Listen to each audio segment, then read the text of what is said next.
நான் இன்றைக்கி சத்து மாவு கஞ்சி ரெடி பண்ணுறதுக்காக பொருள்லாம் வாங்கிட்டு வந்திருக்கேன். வாங்க எப்படி சத்து மாவு கஞ்சி அரைக்கிறதுன்னு பார்ப்போம். அதுக்கு தேவையான பொருட்கள்: பொரிகடலை, சம்பா கோதுமை, கேழ்வரகு, இது சாமை அரிசி, வெள்ளைச்சோளம், கம்பு, பச்சைப்பயிறு, சிகப்பு சோளம், சிகப்பு அரிசி, கருப்பு உளுந்து, தினை அரிசி, குதிரைவாலி அரிசி, பீன்ஸ் பயர், இதெல்லாம் பாதாம், ஏலக்காய், சுக்கு.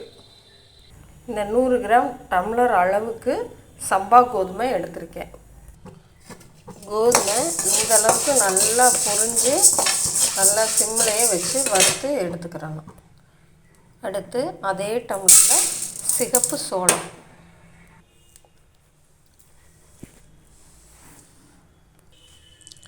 அடுத்து பச்சைப்பயிறு அதே அளவு.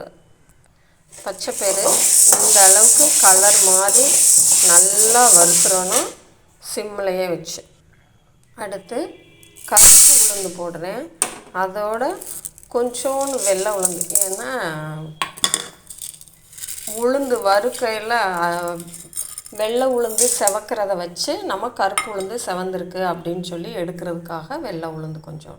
இந்த உளுந்து நல்லா வறுபட்டுருச்சு, உள்ளே போட்டால் வெள்ளை உளுந்து நல்லா செவந்திருக்குல்ல, அதை பதமாக வச்சு அப்படியே இறக்கிக்கிடலாம். அடுத்து கம்பு போட்டுக்கிடலாம்.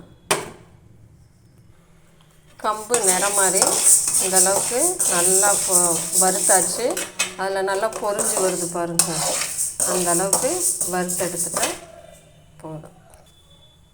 அடுத்து ஒரு டம்ளர் வெள்ளைச்சோளம்.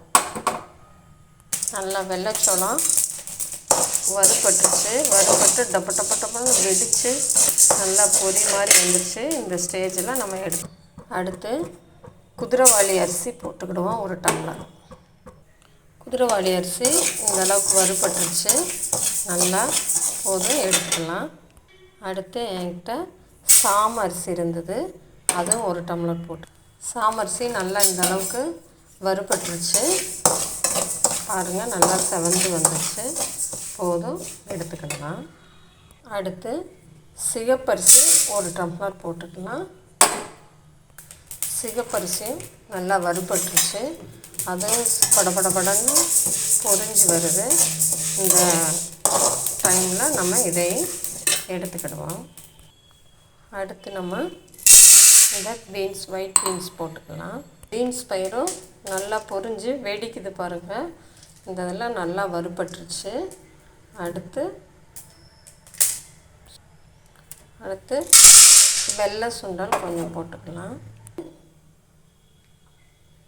பொட்டுக்கல் கொஞ்சம் போட்டுக்கலாம். என்கிட்ட கொஞ்சம் மஞ்சள் சோளம் இருந்துச்சு, அந்த சோளம் போட்டிருக்கேன். அடுத்து கேழ்வரகு ஒரு டம்ளர்ன்ற காட்டிலும் ஒரு 2 டம்ளர் அளவு கேழ்வரகு போட்டுக்கிறேன் நான். அடுத்து ஒரு டம்ளர் புழுங்கல் அரிசி போட்டு வறுத்துக்கலாம். அரிசி பொன்னிறமாக நல்லா பொரிஞ்சு வந்துடுச்சு. இந்த பதத்தில் நம்ம அரிசி எடுத்துக்கிடலாம். பொரி மாதிரி வந்துடுச்சு. அடுத்து கொஞ்சம் முந்திரி போட்டிருக்கேன், பாதாம் பருப்பு போட்டிருக்கேன். பாதாம் நல்லா வறுபட்டுருச்சு. இந்த மாதிரி கொஞ்சம் உப்பெல்லாம் வந்துடும், அந்த நேரத்தில் கடிக்கிறாமல் பார்த்து எடுத்துக்கலாம். லைட்டாக கொஞ்சம் சுக்கு கொஞ்சம் போடுறேன். இதெல்லாம் சிறுதானியங்கள் அப்படிங்கிறதுனால செரிமானத்துக்காக இந்த சுக்கு. கொஞ்சம் ஏலக்காய் கொஞ்சம் போடுறேன்.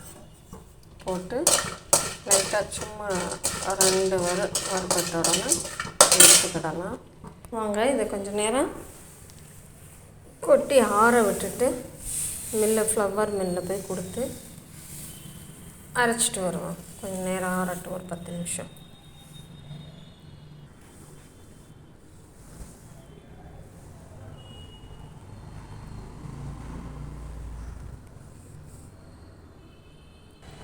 பாத்திரத்தில் போட்டாச்சு. நீ வாங்க மிஷினில் போய் அரைச்சிட்டு வந்து மாவை பார்க்கலாம். சத்து மாவு கஞ்சி அரைச்சி எடுத்துகிட்டு வந்தாச்சு. ஆற